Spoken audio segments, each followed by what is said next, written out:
हाँ, अभी तो हो गया होगा सबका।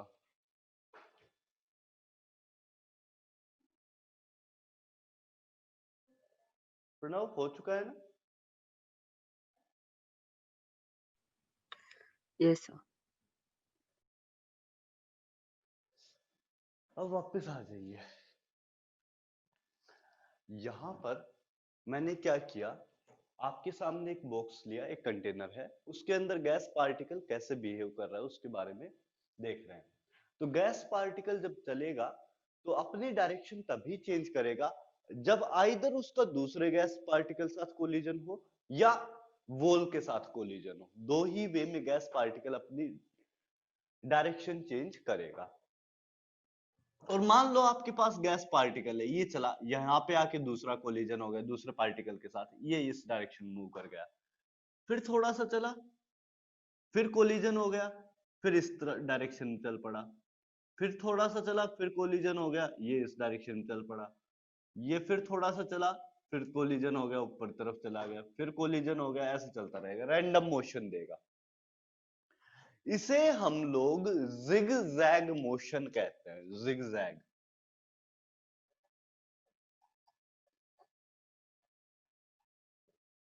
इस मोशन को जिगजैग मोशन कहते हैं।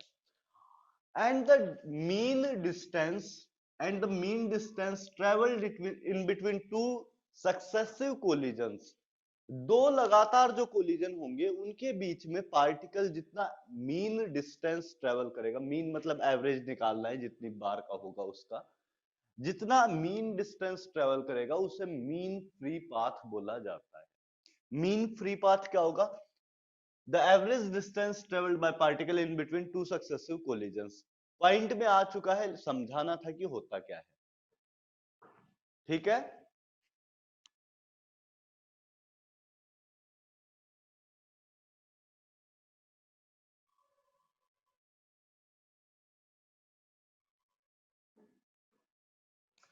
इसी जिगजैग मोशन को हम लोग ब्राउनियन मोमेंट भी कहते हैं। ब्राउनियन मोमेंट भी बोला जाता है।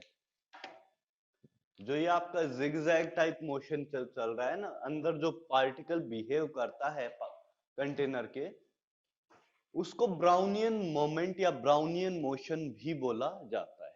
ये वर्ड भी नोट डाउन कर लेना, Brownian moment.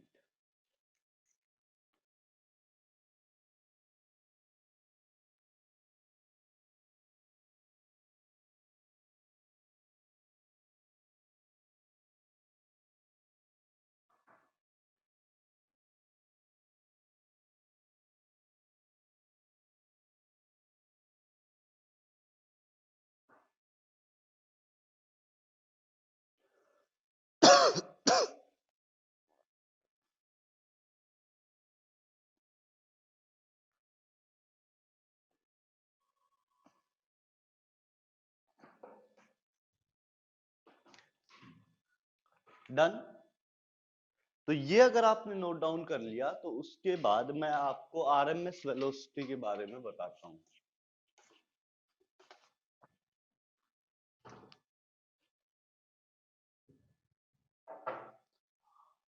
Root mean square.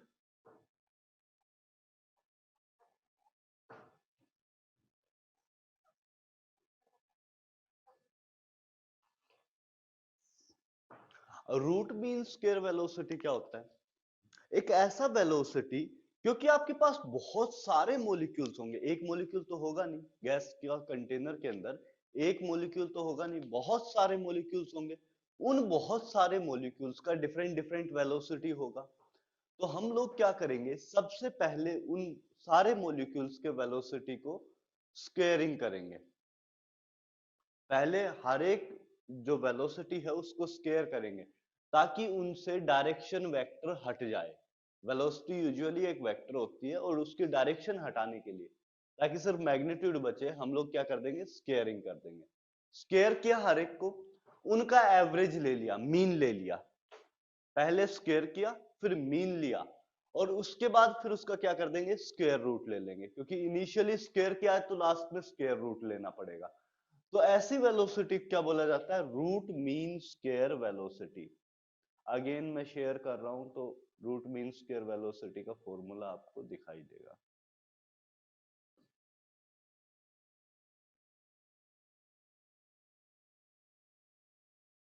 देखिए ऐसा कुछ होता है रूट मीन स्क्वायर वेलोसिटी।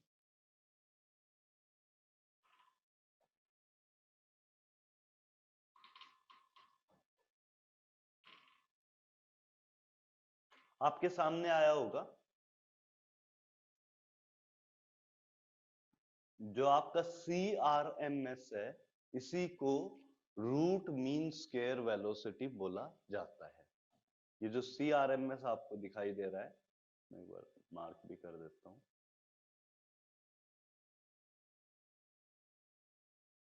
ये वाला पार्ट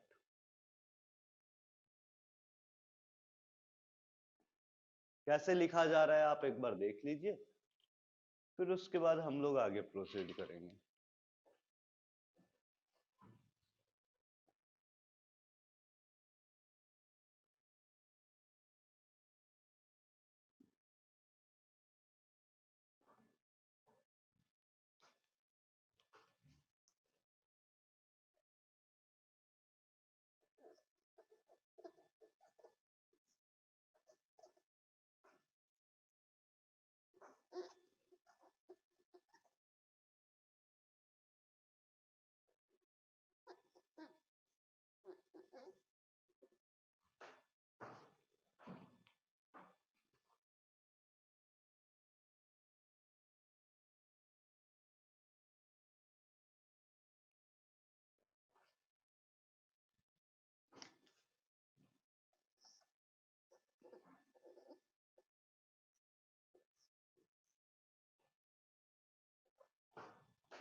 जो आपकी VRMS की वैल्यू होती है वो कुछ इतनी होती है। देखिए VRMS root mean square velocity की वैल्यू कुछ इतनी आती है। मैं शेयरिंग ऑफ कर देता हूं एक बार, स्टॉप शेयर। हाँ, VRMS की वैल्यू कुछ इतनी आती है, √3kT/m, where m is the mass of one molecule.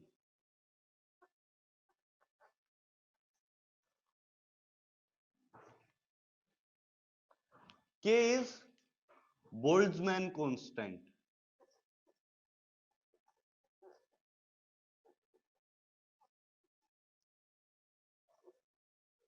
इसकी वैल्यू मैं बताता हूं आपको। बोल्ट्जमैन कांस्टेंट K की वैल्यू होती है R/एवोगैड्रो नंबर। गैस कांस्टेंट आपने सुना था, उसको अगर एवोगैड्रो नंबर से डिवाइड कर दे तो बोल्ट्जमैन कांस्टेंट आपका आ जाता है। ये एक नया कांस्टेंट है, ध्यान रखना पड़ेगा।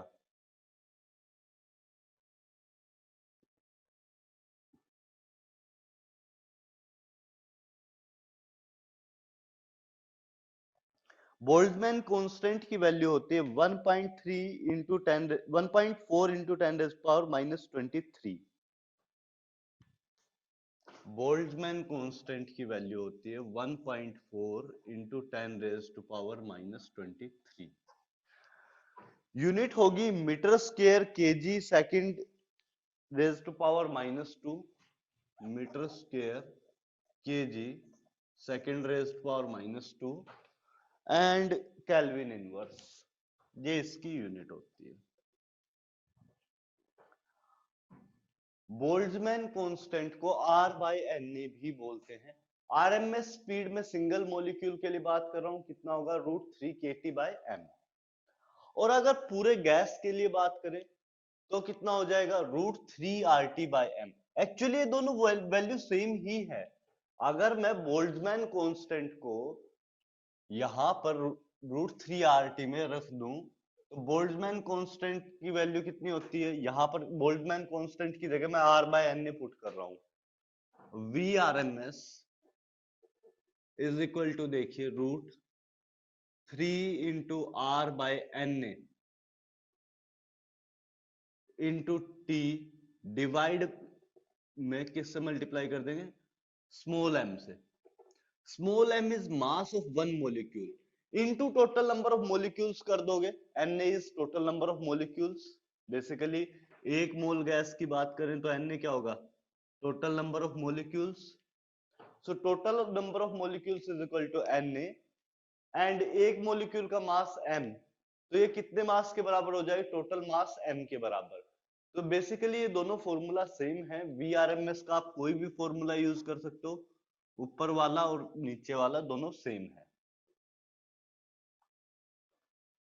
क्या किया प्रणव, एक बार बताओ।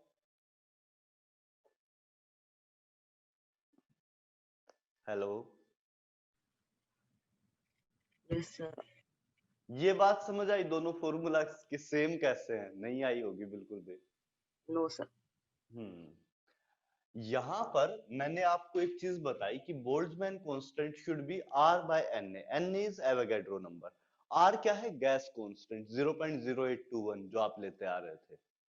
तो R is a gas, R is gas constant, उसको हम लोग Na से डिवाइड कर दें, दैट इज एवोगैड्रो नंबर से डिवाइड कर दे, तो बोल्ट्जमैन कांस्टेंट आ जाता है। ये एक नया कांस्टेंट है और इसकी वैल्यू कितने बराबर, 1.4 इंटू 10⁻23 के बराबर। परफेक्ट, इतना यस बात समझ आया प्रणव? Yes sir. अब देखो, अगर मेरे पास एक मोलिक्यूल का मास स्मॉल m है, सिंगल मोलिक्यूल का मास स्मॉल m मैं ले रहा हूं, सिंगल मोलिक्यूल है मेरे पास, उसको अगर मैं एवोगैड्रो नंबर से मल्टीप्लाई कर दूं तो किसके बराबर आ जाएगा, मास ऑफ 1 मोल ऑफ गैस। क्योंकि देखो एक पेन का मास है 20 ग्राम्स, आपको बताना है 1000 पेन्स में कितना मास होगा, तो क्या करेंगे 1000 इंटू 20, जितना नंबर हो उससे मल्टीप्लाई कर देते हैं। Yes yes sir. तो एक मोल गैस के अंदर कितने पार्टिकल्स होंगे, 6.022 इंटू 10⁻23। एक मोल जब गैस लेते हैं तो उसके अंदर कितने पार्टिकल्स होंगे, 6.022 इंटू 10⁻23, जो कि हमें पता है ये जो पार्टिकल्स हैं, आपको पता है इसी चीज को हम लोग एवोगैड्रो नंबर बोलते हैं। Yes sir. तो मैं अगर एवोगैड्रो नंबर से एक मॉलिक्यूल के मास को मल्टीप्लाई कर दूं, Avogadro number is the number of molecules contained by 1 mole of gas. Perfect. So अगर मैं एवोगैड्रो नंबर से एक मॉलिक्यूल के मास को मल्टीप्लाई कर दूं, तो that should be equal to total mass of 1 mole of gas. ठीक है, yes that sir. Should be equal to total mass of 1 mole of gas. तो m इंटू Na, यहां पर किया क्या मैंने, Vrms के दो फॉर्मूला लिखे, तो मैं इस वाले फॉर्मूला को उठा रहा हूं, नीचे वाले फॉर्मूला को, √3, एक मिनट मैं चेक कर लेता हूं कहीं कुछ मिस्टेक तो नहीं कर दिया है। ठीक है, सही है एकदम। √3 इंटू के की जगह, के की वैल्यू क्या है, R बाय Na है, R divide by Avogadro number into T, लिख सकता हूं ऐसा प्रणव, और इसको डिवाइड करेंगे स्मॉल m से, small m is mass of 1 molecule. ठीक है Pranav? Yes sir.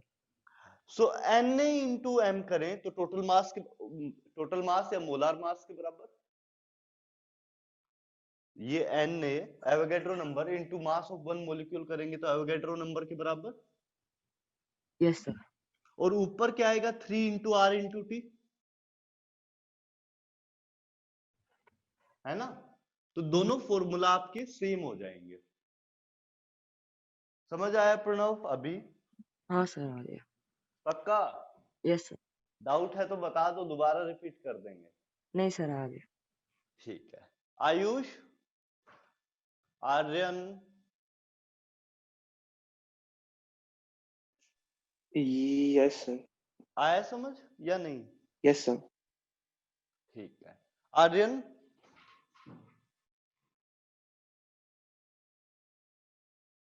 Aryan silent है या लीव कर गया, नहीं है तो सही। चलो ठीक है, कोई नहीं। तो ये नोट डाउन कर लो जल्दी से, वीआरएमएस के दो फॉर्मूलाज हैं, ऐसे निकल के आते हैं, मतलब ऐसे रहता सर है। हाँ जी, आयुष बोलो। सर इस साल हमारा रेडियो एक्टिविटी है क्या? रेडियो एक्टिविटी इस साल नहीं है, 12th क्लास में जाके आएगा। सर फिजिक्स में क्वेश्चन था सर। क्या क्वेश्चन था बताओ। सर उसमें neutron is equal to proton minus electron, और वो बार बार डीके कर रहा था, तो उसकी पोटेंशियल एनर्जी और काइनेटिक एनर्जी कुछ हमें दे रखी थी एज इन ग्राफ। ओके। तो हाँ, हमें वही प्रूव करना था। ओके, तो आयुष उस केस में क्या करना पड़ेगा। आपके पास न्यूट्रॉन है, न्यूट्रॉन अगर स्प्लिट करे प्रोटॉन प्लस इलेक्ट्रॉन में, तो प्रोटॉन प्लस इलेक्ट्रॉन का मास ऐड करो और उसको इक्वेट करना पड़ता है 931.6 इनटू जो चेंज इन मास आए, न्यूट्रॉन का mass minus proton plus electron का मास, जितना चेंज आएगा मास में, that should be equal to kinetic energy of living part. मतलब proton plus electron kinetic energy, kinetic energy का जो बेसिकली गैप होगा वो जनरेट होगा E is equal to M C square की इक्वेशन से। अगर ओके। मैं सही समझ रहा हूं तो, मुझे इस चीज में श्योर नहीं हूँ कि तुम जो हाँ मैं जी बोल रहा हूँ वही सर, समझ रहा हूँ क्या। जो सॉल्यूशन सर ने भेजा है वो तो उसी से होता है, मतलब E is equal to M C M C square ही स्क्वायर। किया उन्होंने।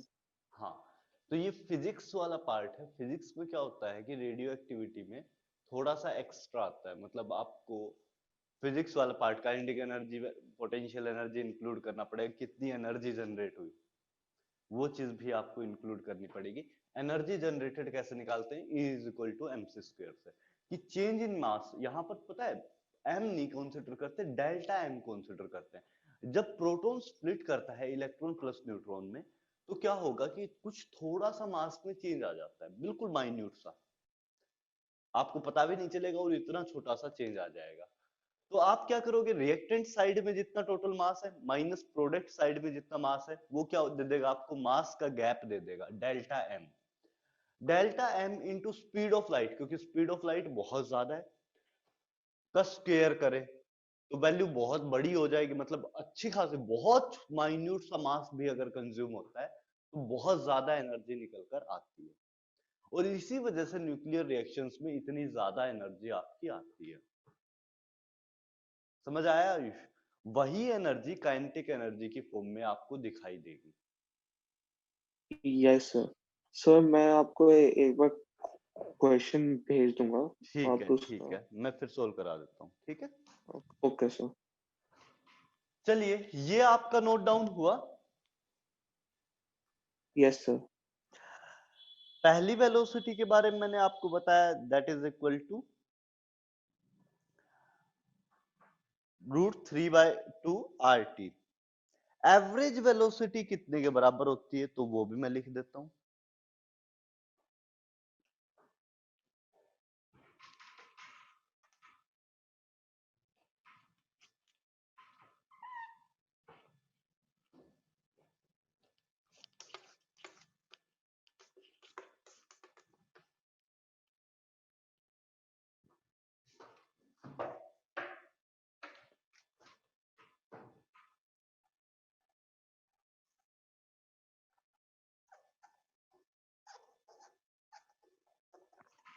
इज इक्वल टू √8 RT/πm, और इसी चीज को लिख सकते हैं √8 kT/π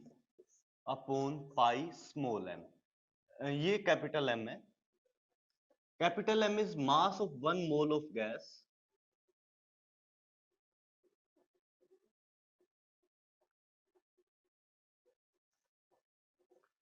and this small m is mass of 1 molecule of gas.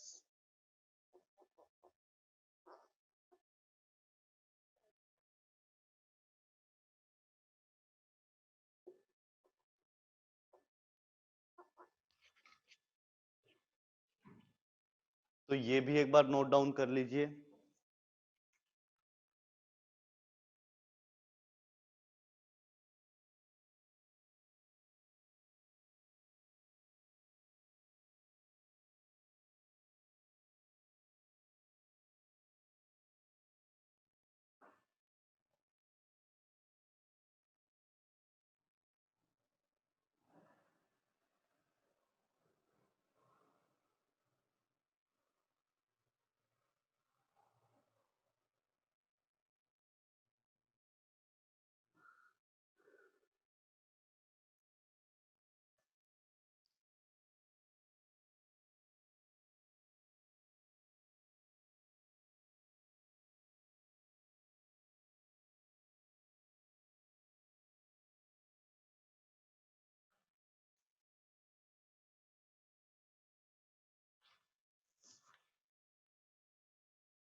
Average velocity क्या है? बेसिकली एवरेज जितनी वेलोसिटीज हैं उनको ऐड अप किया, divide by total number of velocities, तो वो जो एवरेज होगा उसको एवरेज वेलोसिटी बोल दिया जाता है, कुछ खास नहीं है। उससे नेक्स्ट होती है मोस्ट प्रोबेबल वेलोसिटी, ये थोड़ा सा अलग होता है। आपके पास एक कंटेनर में बहुत सारे मॉलिक्यूल्स हैं, उन बहुत सारे मॉलिक्यूल्स में एक कॉमन वेलोसिटी होगी जो सबसे ज्यादा होगी। आपके पास बहुत सारे मॉलिक्यूल्स बहुत सारा टाइप का मोशन दे रहा है, तो आपके पास एक वेलोसिटी ऐसी होगी जो maximum number of molecules contain करेंगे। ऐसा तो नहीं होगा कि सारे मॉलिक्यूल्स की वेलोसिटी सेम होगी, हर एक मॉलिक्यूल की वेलोसिटी अलग अलग होगी, डिपेंडिंग ऑन बहुत सारी कंडीशन, टेम्परेचर, प्रेशर की क्या क्या वेलोसिटीज होंगी। हम लोग बोलेंगे बेसिकली डिपेंड तो टेम्परेचर पे ही करता है, टेम्परेचर एक्चुअली प्रेशर पे डिपेंड कर जाता है। सो यहां पर हम लोग क्या बोलेंगे कि बहुत सारे मॉलिक्यूल्स की अलग अलग वेलोसिटी है, लेकिन एक वेलोसिटी होगी जो कंटेन्ड हो, जो कि बहुत सारे मॉलिक्यूल उस वेलोसिटी को रखेंगे, उसको हम लोग मोस्ट प्रोबेबल वेलोसिटी बोलेंगे। मतलब रैंडमली मैं कोई भी मॉलिक्यूल उठाऊं तो किस वेलोसिटी की मिलने की प्रोबेबिलिटी सबसे ज्यादा है, उस वेलोसिटी को हम लोग बोलते हैं most probable velocity. Most probable velocity is the velocity which is contained by maximum number of molecules। इसका फॉर्मूला क्या होगा? रूट 2RT बाय m और रूट 2KT बाय स्मॉल m, ये इसका फॉर्मूला होगा। तीनों टाइप की वेलोसिटीज के फॉर्मूला आपके हो गए हैं, जल्दी से एक बार नोट डाउन करके मुझे बताइए।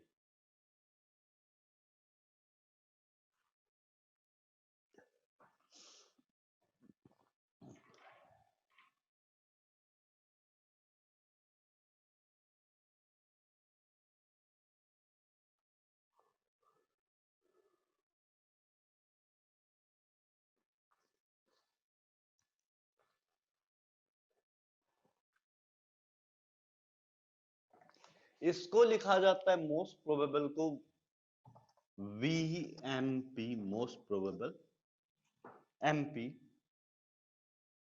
लिख देते हैं, जस्ट कोई खास नाम में कोई बड़ी बात नहीं है। इसको लिखा जाता है V एवरेज, और उसके लिए मैंने लिखा ही था VRMS, रूट मीन स्क्वायर। तो तीनों टाइप के वेलोसिटीज के अलग अलग फॉर्मूलाज आपके होंगे।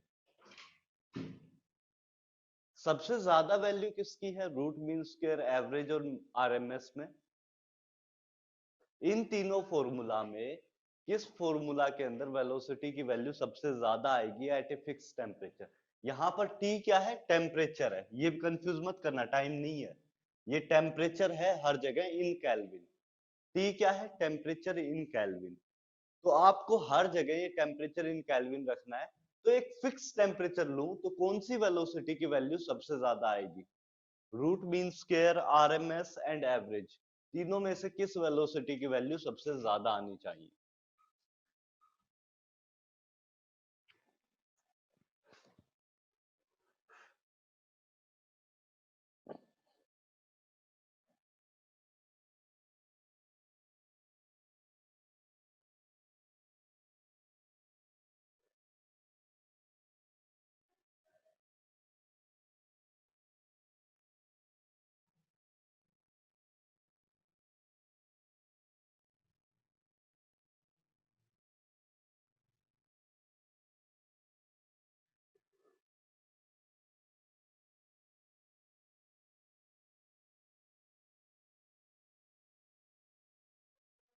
अरे कोई तो बोलो, श्रेया।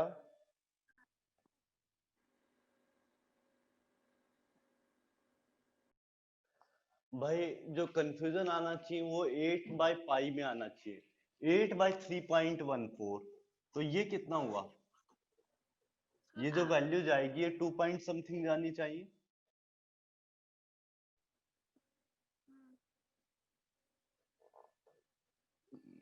2.6 या 2.5 के आसपास।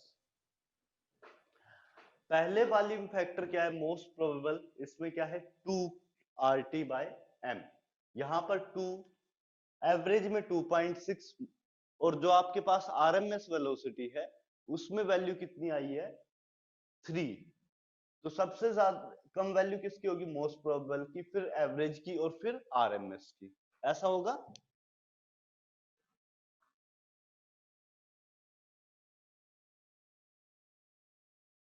सबसे कम वैल्यू किसकी आएगी, मोस्ट प्रोबेबल की, फिर उसके बाद किसकी आएगी, एवरेज की आएगी, और फिर आपकी आरएमएस की आएगी।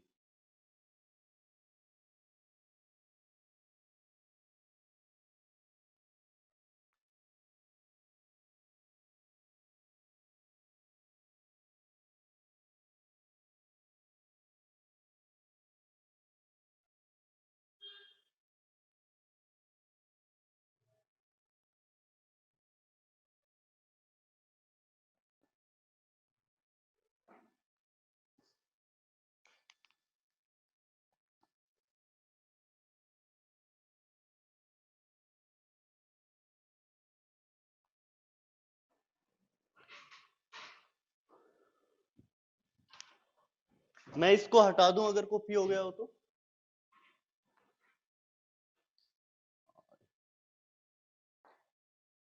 हेलो, अगर ये कॉपी हो गया हो तो इसको अब मैं हटा दूं। हेलो आशय, प्रणव, अगर कॉपी हो गया हो तो मैं हटा दूं क्या? यस सर, हो गया। ठीक है, यस सर हो गया।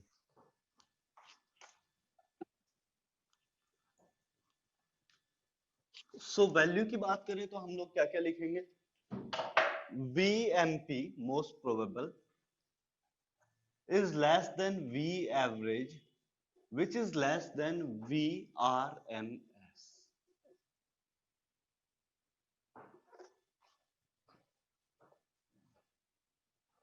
The next part is, next part हम लोग क्या करेंगे, हम लोग निकालेंगे कि पीवी के साथ क्या रिलेशन होता है। तो पीवी के साथ रिलेशन होता है 1/3 m n, एंड ये क्या करेंगे, इसको ऐसे कर देंगे, कुछ ऐसे लिखें, या ऐसे कर दो VRMS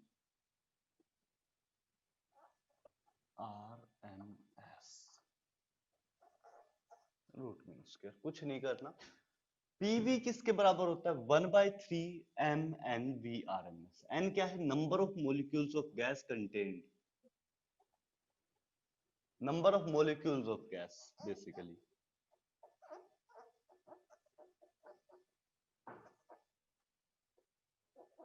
ये एक फॉर्मूला और नोट डाउन कर लो, PV is equal to 1/3 m n VRMS। VRMS का स्केयर है क्या, एक बार मैं ये चेक कर लेता हूँ। नहीं, मीन स्केयर स्पीड ही है, स्केयरिंग नहीं है, तो इसको डायरेक्टली यूज कर सकते हैं।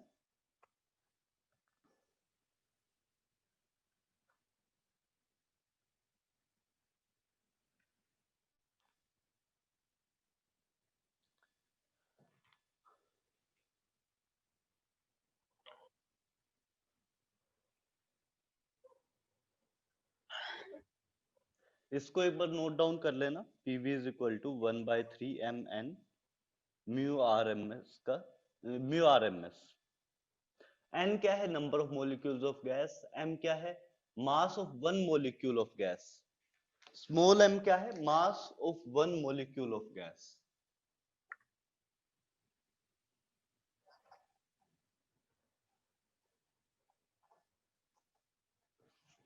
मास of one molecule of gas. तो मैं एक क्वेश्चन आपको इसके जस्ट बाद दे रहा हूं,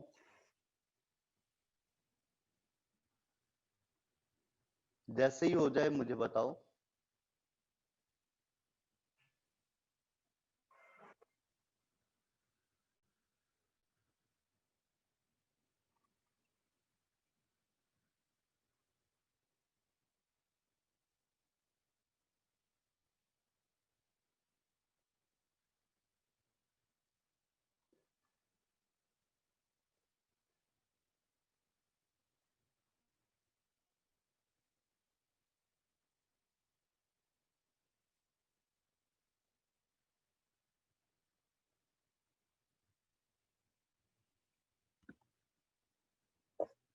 ये स्क्वायर रूट लिया है या नहीं, एक मिनट। मीन स्क्वायर स्पीड, नहीं नहीं नहीं, इसको वीआरएमएस का स्क्वायर होता है यहाँ पे, ये थोड़ा चेंज करना। वीआरएमएस का स्क्वायर होता है, थोड़ा सा इसको चेंज करना, इसको वीआरएमएस का स्क्वायर करना है, थोड़ा सा इसको चेंज कर देना, वीआरएमएस का स्क्वायर है। हाँ, क्वेश्चन लिखिए, in a container of capacity, question में डिक्टेट कर रहा हूं तो लिख लीजिए साथ साथ। In a container of capacity,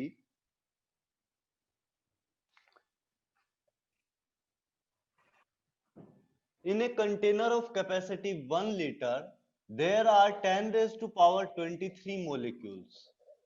In a container of capacity 1 liter, there are 10 raised to power 23 molecules. Each of mass 10 raised to power minus 22 grams. Each of mass 10 raised to power minus 22 grams.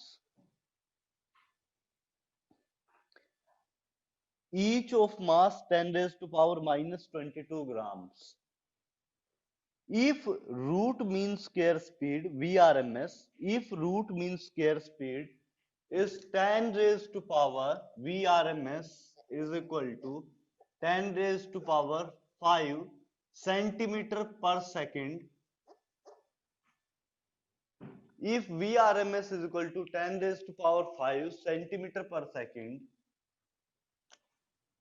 in that case, find out the pressure of the gas. आपको क्या given है? Container of capacity 1 litre which contains 10 raised to power 23 molecules. Mass of each molecule is 10 raised to power minus 22 grams. VRMS is equal to 10 raised to power 5 centimeter per second. इसमें आपको pressure of gas निकालना है। आपको formula क्या use करना है? PV is equal to 1/3 mn into VRMS का whole square, ये फॉर्मूला आपको यूज करना है। VRMS का वैल्यू आपको पता है कितना होगा, मैं SI यूनिट में लिखने की कोशिश करता हूं, सब कुछ SI यूनिट में मैं लिखने की कोशिश कर रहा हूं। तो आपको पता है वॉल्यूम कितना होगा? वॉल्यूम शुड बी, मैं एक बार हटा रहा हूं इसको, देख लेना।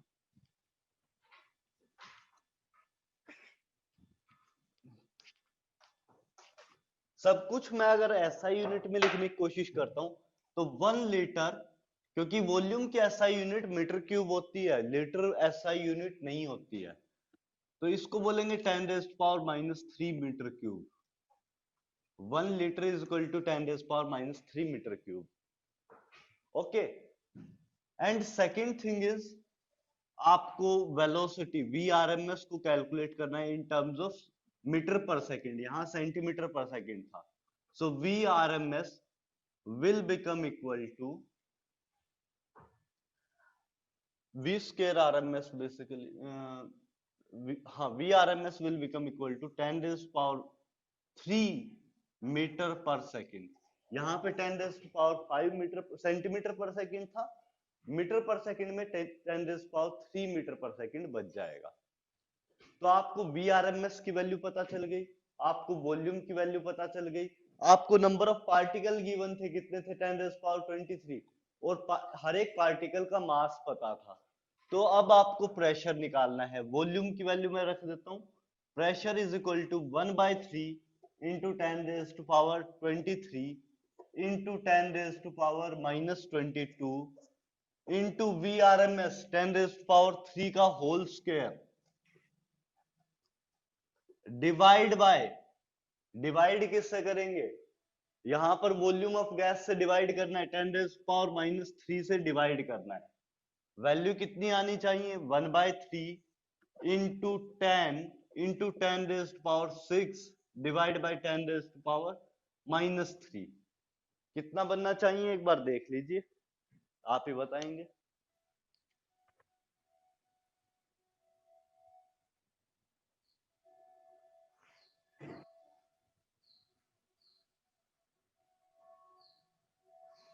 ठीक है क्या?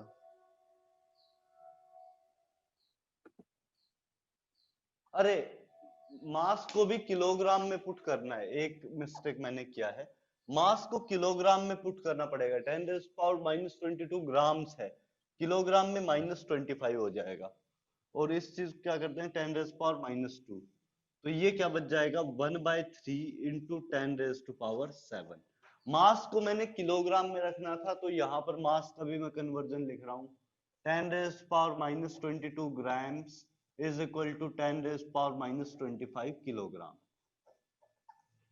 हाँ जी, तो ये फाइनल आंसर बचेगा प्रेशर का। और ये वैल्यू जो आई है वो पास्कल में होगी। एसआई यूनिट क्या होती है, पास्कल। देखिए प्रणव, डाउट है क्या इसमें? No sir. आयुष?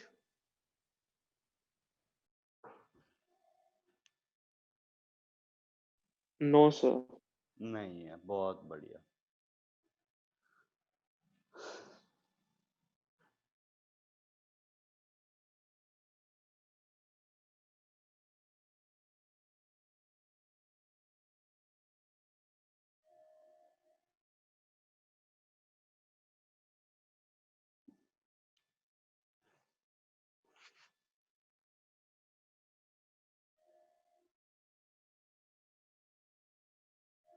मैं आपको एक क्वेश्चन सेंड कर रहा हूं, आप एक बार देखिए।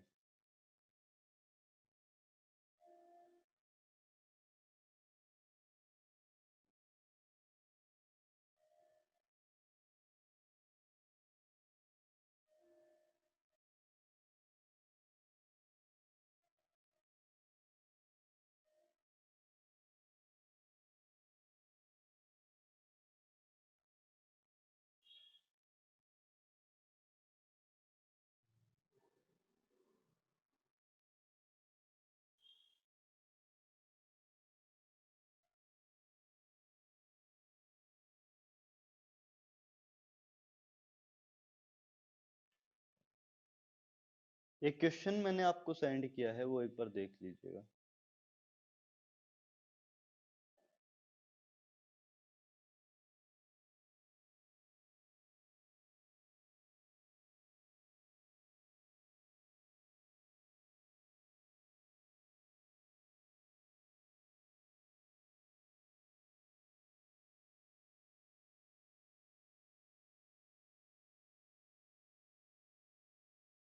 ट्राई कीजिए, नहीं आता है तो मुझे बताइए, मैं सोल्व करता हूँ।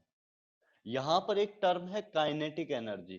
Kinetic energy is equal to half M V square, और एम वी स्क्र में वी आर एम एस ले लेना। Kinetic energy should be half M V square, और v को जो लेना है वो वी आर एम एस लेना पड़ेगा। थोड़ा सोचो, फिर मैं आंसर करता हूँ।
मैं सोल्व करूं? प्रणव?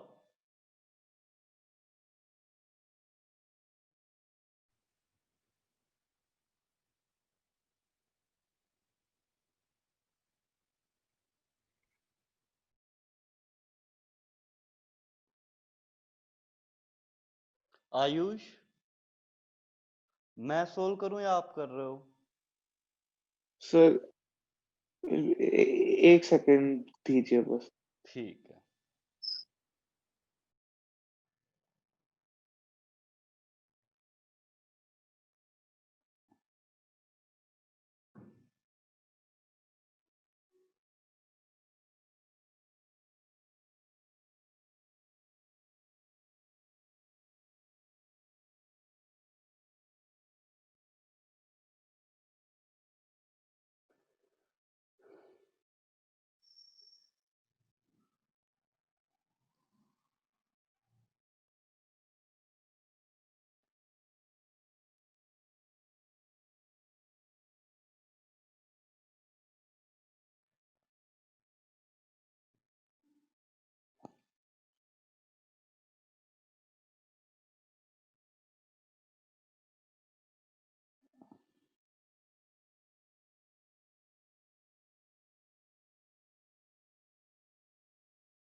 फर्स्ट दो पार्ट तो हो जाने चाहिए, तीसरे पार्ट में थोड़ी दिक्कत आनी चाहिए।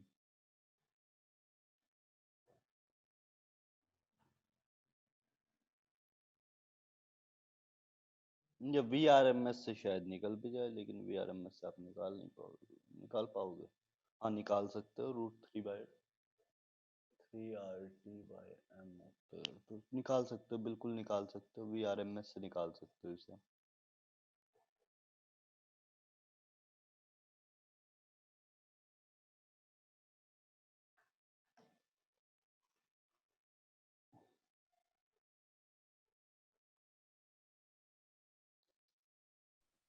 सर आप इन दोनों के आंसर्स भी सेंड कर सकते हैं?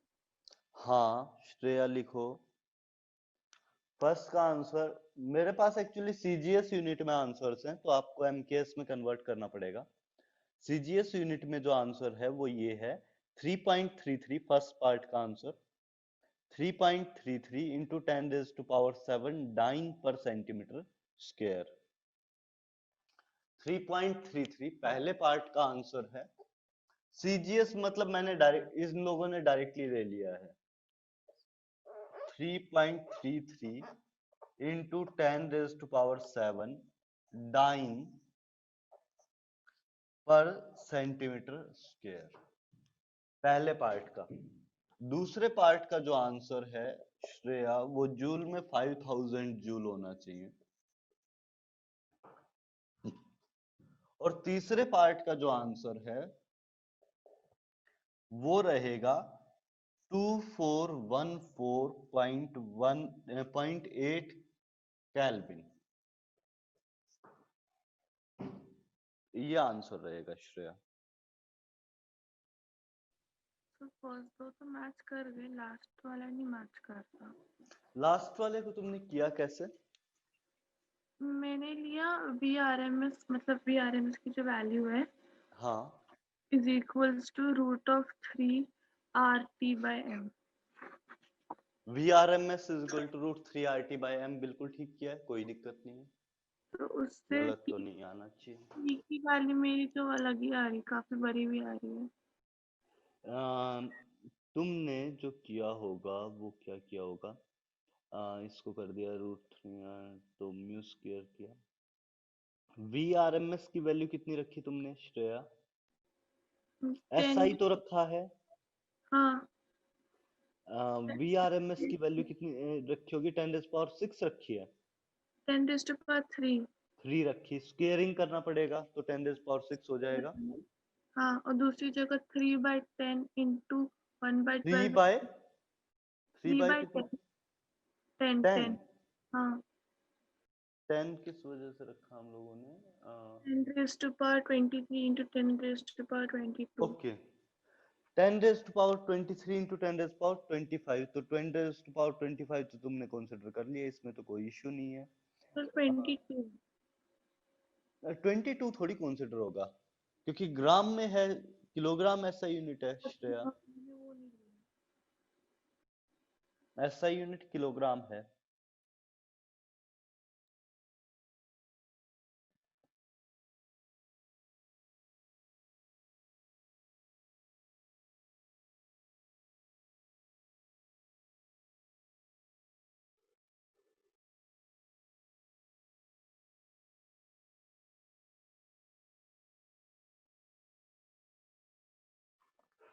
बाकी लोगों का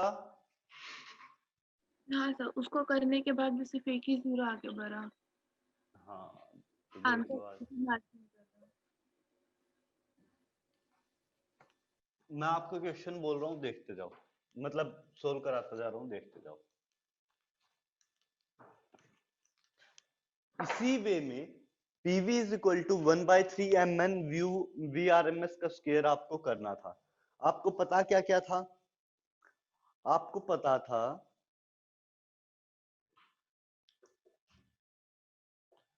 volume is equal to CGS unit, मैंने आंसर बता दिया था, तो आपको CGS यूनिट में भी पुट कर सकते थे, MKS में चाहते तो MKS में पुट कर सकते थे। 10⁻22 23 इंटू 10⁻−22 इंटू VRMS का स्क्वायर, ये 10⁻5 का स्क्वायर हो जाएगा। मैंने CGS में ही रखा है, सेंटीमीटर वाली ही यूनिट यूज की है, तो 10⁻5 को 10⁻5 यूज कर दिया। और नीचे की तरफ इंटू 1000, क्योंकि आपको पता है 1 litre is equal to 1000 centimetre cube. 1 litre is equal to 10⁻³ metre cube and 1 litre is equal to 1000 centimetre cube. So ये वैल्यू जब आप कैलकुलेट करोगे तो कितनी आ जाएगी? 3.33 इंटू 10⁻7 डाइन पर centimetre square.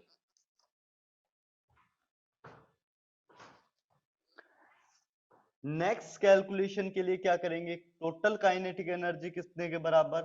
Half mv square, और v स्क्वायर की जगह VRMS का square.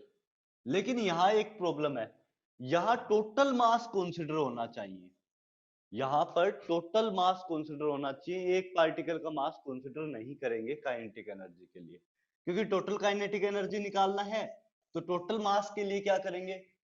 Number of molecules into 1 molecule का मास, इतना आपको करना पड़ेगा। एक मॉलिक्यूल को के मास को टोटल नंबर ऑफ मॉलिक्यूल्स से मल्टीप्लाई कर दो। और यहां पर मैं किलोग्राम में लिख रहा हूं, आप चाहते तो इसको ग्राम में भी लिख सकते थे, लेकिन उस केस में आंसर कैलोरी में जाता।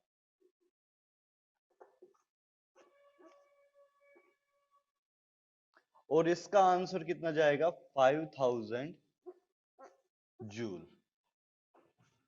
ये देखिए दोनों, प्रणव क्या किया, कुछ समझ आया? Yes sir. पक्का? हाँ सर। स्किप कर सकता हूँ, समझाना नहीं है, देख लो। नहीं सर, आ गया। Ayush yes sir. आया या नहीं आया? आ गया सर। ठीक है, इसका लास्ट स्टेप क्या है?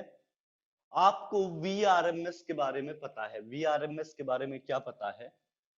VRMS is equal to √3 RT by M। इतना आपको VRMS के बारे में पता है, या आप ऐसे भी कर सकते थे √3 KT बाय स्मॉल m, लेकिन यहाँ पर √3 KT से नहीं आएगा क्योंकि प्रॉब्लम ये है 1 मोल ऑफ गैस नहीं है। सो यहाँ पर आपको √3 RT बाय m ही रखना पड़ेगा। √3 इंटू R का वैल्यू आपको पता है 8.314 इंटू टेम्परेचर। टेम्परेचर का वैल्यू रख देना। टेम्परेचर का वैल्यू गिवन था क्या? निकालना था आपको फाइनली टेम्परेचर। VRMS की वैल्यू आपको पता है। मास को क्या लिख देंगे? 10 रेज, दोनों को मल्टीप्लाई करना पड़ेगा। टोटल मास के लिए एक मोलिक्यूल का mass into total number of molecules को मल्टीप्लाई करना पड़ेगा। तो इसको 10⁻23 रखेंगे इनटू 10⁻⁻25, और इस तरह से आपका जब कैलकुलेशन करोगे तो आपका फाइनल आंसर पे आ जाएगा।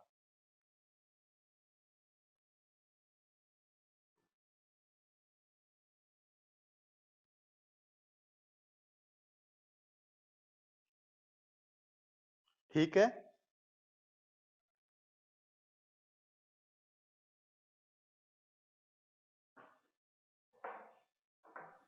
सर हाँ जी। मैंने R को 1/12 लेके किया। नहीं श्रेया, प्रॉब्लम क्या है कि R1/12 हम लोग जब यूज करते हैं जब प्रेशर ATM में हो, वॉल्यूम लीटर में हो, लेकिन वो ऐसा यूनिट तो नहीं है। ओके सर, जब समझा। SI जूल में आंसर निकालना हो, SI यूनिट्स में रख रहे हो सब कुछ, तो R का वैल्यू होता है 8.314। Okay sir. SI यूनिट्स में R का वैल्यू होता है 8.314। तो ध्यान रखना है, ये मिस्टेक दोबारा मत करना।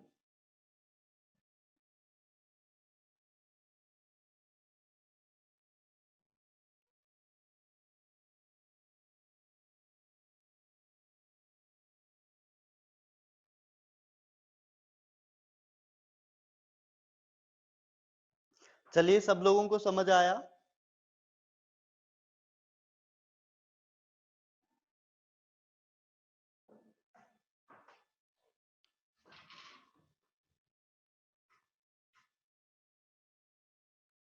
अगर समझ आ गया हो तो मैं इसको हटा दूं, कॉपी कर लो, कॉपी करते ही बता देना, मैं इसको हटा देता हूं, नेक्स्ट टॉपिक स्टार्ट करेंगे।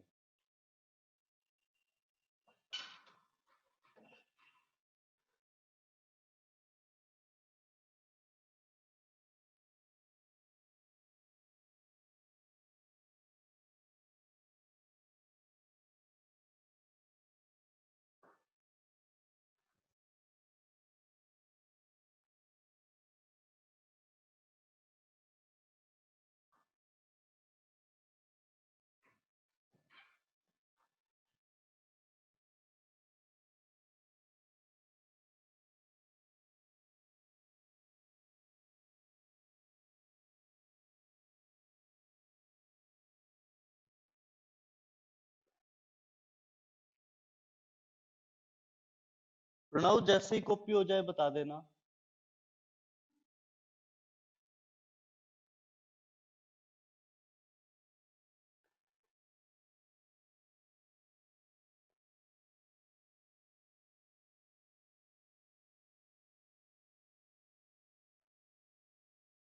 यस सर, हो गया।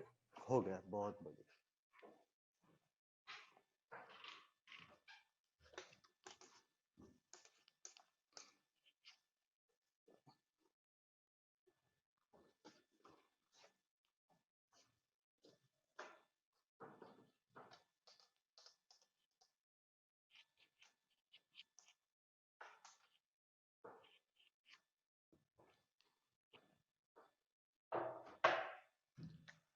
There is a process known as diffusion. Kinetic theory of gases यहाँ फिनिश होता है। इसमें एक पार्ट में और कराऊंगा, मैक्सवेल्स बोल्ट्जमैन डिस्ट्रीब्यूशन, लेकिन उसके लिए उतना टाइम नहीं बचा है, तो नेक्स्ट लेक्चर में मैं लूंगा। There is a process known as diffusion. Diffusion किसको बोलते हैं? एक डेफिनेशन लिख लो, डिफ्यूजन किसको बोला जाता है। डिफ्यूजन के लिए लिखो net spontaneous flow, net spontaneous flow, net spontaneous flow of the gaseous molecules, net spontaneous flow of gaseous molecules from region of high concentration, from region of high concentration to region of lower concentration, net spontaneous flow of gaseous molecule from region of high concentration to region of lower concentration.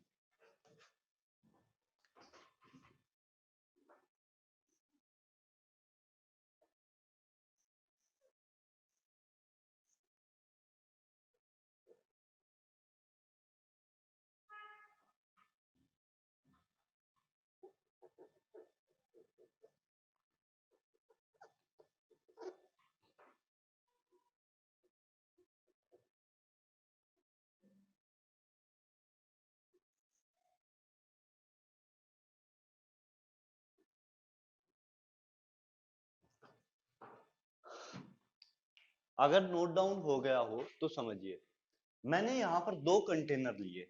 एक container में मैंने N2 gas लिया, दूसरे container मैंने O2 gas लिया। दो gases हैं, एक कंटेनर में N2 लिया है, एक कंटेनर में O2 लिया है। दोनों गैसेस सेम प्रेशर पे हैं 5 atm। जब मैं वोल्व को ओपन करूंगा तो क्या होगा? कौन बता सकता है? जब मैं इस वोल्व को ओपन करूंगा तो क्या होगा?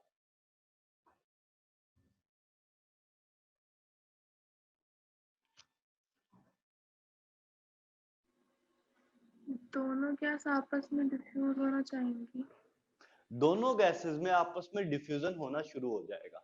मतलब N2 गैस के मॉलिक्यूल इस तरफ ट्रेवल करेंगे, जबकि O2 गैस के मॉलिक्यूल्स उस तरफ ट्रेवल करेंगे। तो ये हाई कंसंट्रेशन का मतलब क्या है? यहां पर गैसेस के लिए डायरेक्टली पार्शियल प्रेशर से कोरिलेट कर सकते हैं। यहां पर O2 का पार्शियल प्रेशर वेरी हाई है, वहां पर N2 का पार्शियल प्रेशर बहुत हाई है। यहां पर O2 का पार्शियल प्रेशर 0 है, यहां N2 का पार्शियल प्रेशर 0 है।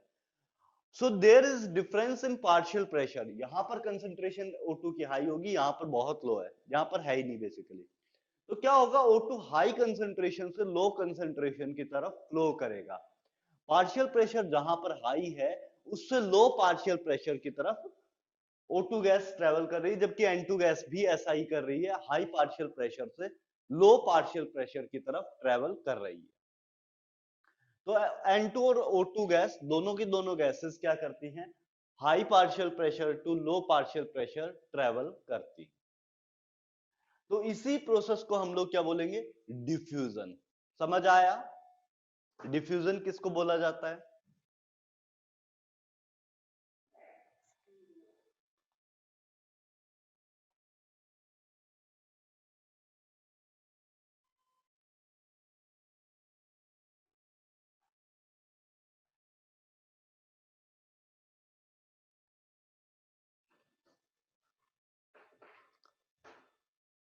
डिफ्यूजन समझ आया?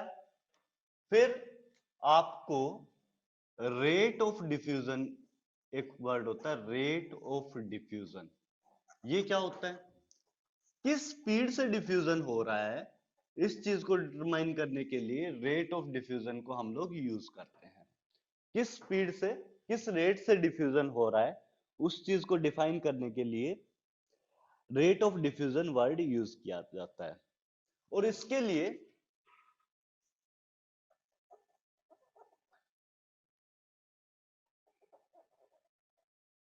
स्पेल ठीक है,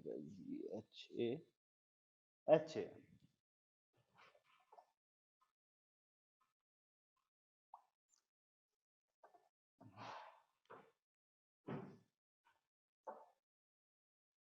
सॉरी GRA, GR, हाँ। ग्राम्स लॉ ऑफ डिफ्यूजन, ये होता क्या है? Rate of two gases R1 by R2, या rate of diffusion of gas is inversely proportional to its root of its density. A rate of diffusion of gas is inversely proportional to root of its density. ये density of gas है.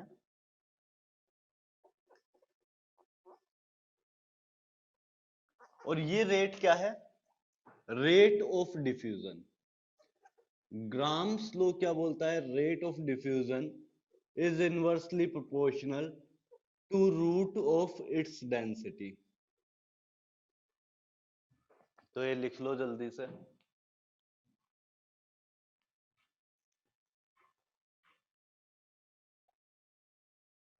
मैं definition बोल रहा हूं, पहले आप ये theory part मतलब ये बोर्ड पे जो लिखा है इतना लिख लीजिए, ग्राम्स लॉ ऑफ डिफ्यूजन, और उसका फिर मैं डेफिनेशन बोलता हूं. ये जैसे ही लिख लो, क्योंकि कुछ लिखने में है नहीं, रेट ऑफ डिफ्यूजन ही लिखना है, तो जल्दी से लिख लो और बोलो मुझे.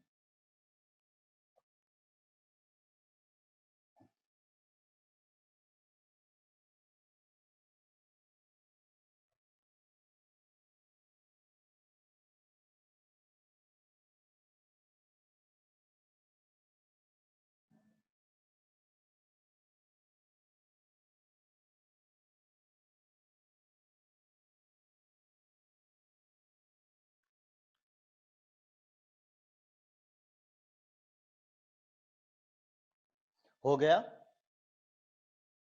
प्रणव? Yes, sir. ठीक है, लिखिए. Under similar condition of pressure, under similar condition of pressure, under similar condition of pressure, under similar condition of pressure, bracket में कर देना partial pressure. Under similar condition of pressure, bracket में करना है partial pressure. Under similar condition of pressure, bracket में कर देना partial pressure, the rate of diffusion of different gases, the rate of diffusion of different gases, the rate of diffusion of different gases is inversely proportional, is inversely proportional, is inversely proportional to square root, is inversely proportional to square root of density of different gases, is inversely proportional to square root of density of different gases, is inversely proportional to the square root of density of different gases. हुआ note down?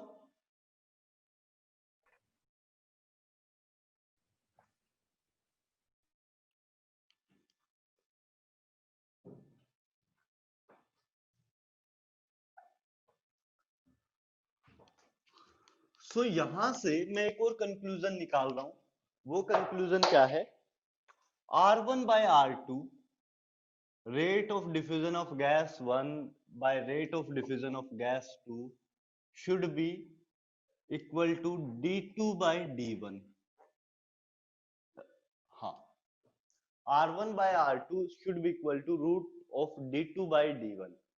ये क्या है? R1 is the rate of diffusion of gas 1 divided by rate of diffusion of gas 2 is equal to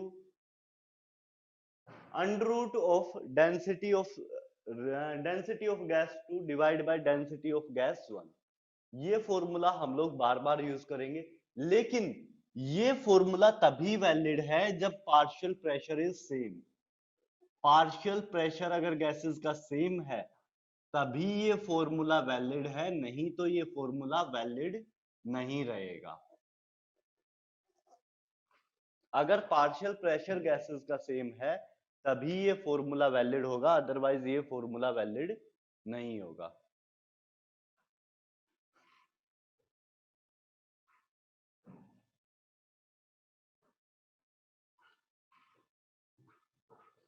ठीक है? Note down कर लो जल्दी से।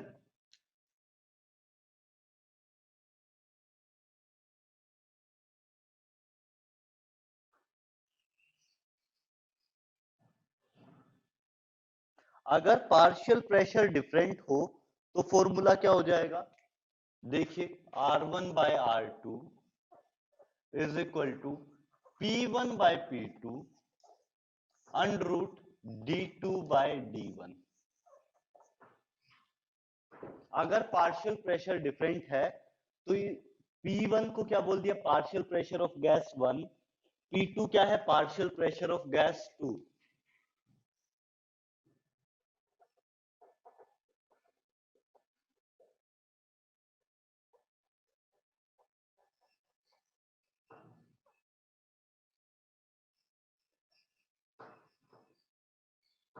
और इसी तरह P2 क्या होगा? पार्शियल प्रेशर ऑफ गैस 2 होगा।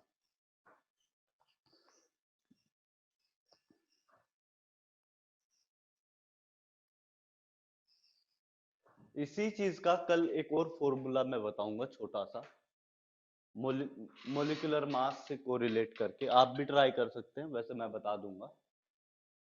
तो कल एक और फॉर्मूला बताएंगे, लेकिन ये आप अभी के लिए नोट डाउन कर लीजिए।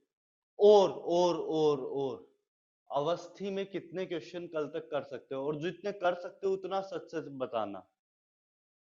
कल तक या परसों तक, नेक्स्ट क्लास तक, ट्यूसडे की क्लास तक। कल तो क्लास में नहीं कर पाओगे, लेकिन ट्यूसडे की क्लास तक कितने क्वेश्चन कर सकते हो अवस्थी से? Hello Pranav, Yes, sir. Tuesday की क्लास तक कितने क्वेश्चन कर सकते हो? जितने कर सकते हो उतने ही बोलना, उतने ही देंगे। जी की क्लास तक ट्यूसडे की क्लास तक। तो लाइक कितने बड़े क्वेश्चन इधर से? अवस्थी से करने हैं, ज्यादा बड़े तो नहीं है, लेकिन ठीक है, टाइम तो लगेगा। आद्या इजीली कर ले रही है, आद्या ने मेरे से डाउट पूछे थे तो उसके हो जा रहे हैं। तुम्हारे पता नहीं मुझे कितने कर पाओगे, तो तुम बता दो खुद से ही कितने कर सकते हो। तुमने अब तक अवस्थी क्वेश्चंस किए भी हैं। तो 50 से ज्यादा ट्राई करने की कोशिश करूंगा। ठीक है, तो 50 से ज्यादा आपको ट्राई करने हैं। गायब कौन हुआ? श्रेया तो है, कशिश गायब हुई है, ठीक है। तो सब लोगों को ट्राई करने हैं, एटलीस्ट 50 क्वेश्चन तक ट्राई करना है। किसमें? अवस्थी से। ओके, कल तक, सॉरी ट्यूसडे क्लास तक। कल क्लास होगी सेम 8 AM पे, 8 बजे कल क्लास होगी। तो ट्यूसडे क्लास तक आपको 50 तक क्वेश्चन ट्राई करने हैं।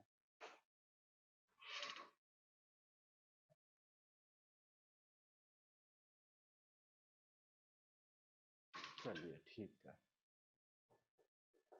तो इतना आपको करना है। नोट डाउन आपका हो गया होगा। क्लास में एंड कर दूं? Hello, yes sir. Yes, sir. Bye. Bye, sir. Thank you, sir. Thank you sir, bye sir.